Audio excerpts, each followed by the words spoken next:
Okay, so let's dive into this. You've shared some great material here, really zeroing in on a familiar headache for anyone into vintage RC, right? Definitely. We're talking Tamiya ORV chassis, mostly the Frog, the Brat, those legends. Yeah, and specifically those white stress marks you always see creeping around screw holes. And not just the chassis, but old hop-up parts too, like CRP or Proline stuff. Those marks often lead to actual cracks. Exactly. And the key thing from the sources is these aren't just, cosmetic blemishes. They signal something deeper happening. That's right. They're a sign of microscopic damage.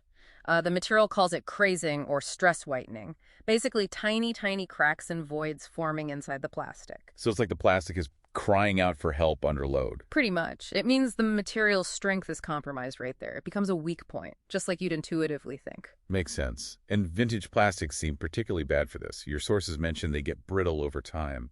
Oh, absolutely. Even just sitting on a shelf, that specific ORV chassis plastic is described as a very hard, brittle type. Probably a rigid ABS. It can apparently crack just from tightening a screw normally. Wow. Yeah. Okay, so let's get into the mechanics. Why does putting a screw in plastic cause this specific kind of damage? It's not just pushing down, is it? No, it's more complex. You've got axial force, which is the clamping pressure holding parts together, Right. then torsional force, the twisting motion as you drive the screw. Okay. But the real kicker, especially for these older, maybe more brittle plastics, is the radial force. Radial meaning outward, like the screw is pushing the plastic outwards from the hole. Exactly. It's trying to displace the plastic to make room for its threads. And plastics, well, they don't handle that kind of concentrated outward force nearly as well as metal does. Oh, okay. I can picture that. Yeah, the stress gets magnified right at the threads and also under the screw head, and that radial force creates what engineers call hoop stress around the hole. Hoop stress, like Yeah. the stress on a barrel hoop. Precisely. And if that stress exceeds what the plastic can take, boom, you get those classic radial cracks starting at the hole and spreading outwards. Which happens more easily if the plastic boss that raised cylinder the screw goes into is too thin. Exactly. The sources suggest an ideal boss diameter is maybe 2 to 2.5 times the screw diameter, giving it enough bulk to resist that hoop stress. And the size of the hole you drill for a self-tapping screw matters a lot too, doesn't it? Critically important. Too small, and the screw has to force its way in, massively increasing stress, likely cracking the boss. Right.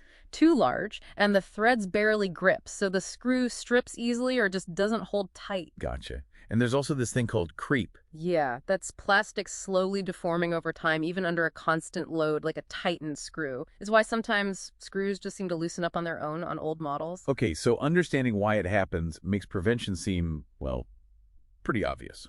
And crucial. Absolutely. Prevention is definitely the best cure here. Minimize that stress from the get-go. And the sources highlight pre-tapping holes is a big one. Using an actual tab, like Tamiya even sold an M3 tab back then.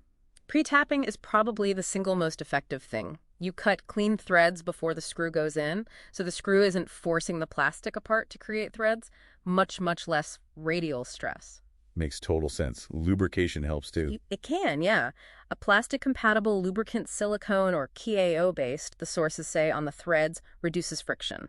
Less friction means less torque is needed to tighten the screw properly. But you got to be careful it won't degrade the plastic itself. Absolutely. Check compatibility, and then there are the simpler things. Like just don't crank down on the screws like a madman. Exactly.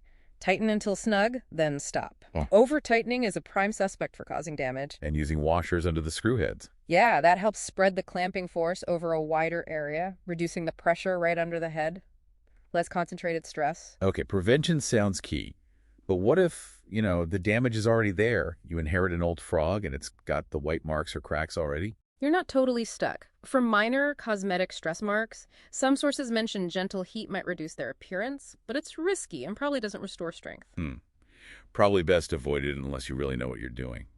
What about actual cracks? For smaller cracks or even filling a stripped screw hole, CA glue superglue mixed with baking soda is a popular fix mentioned.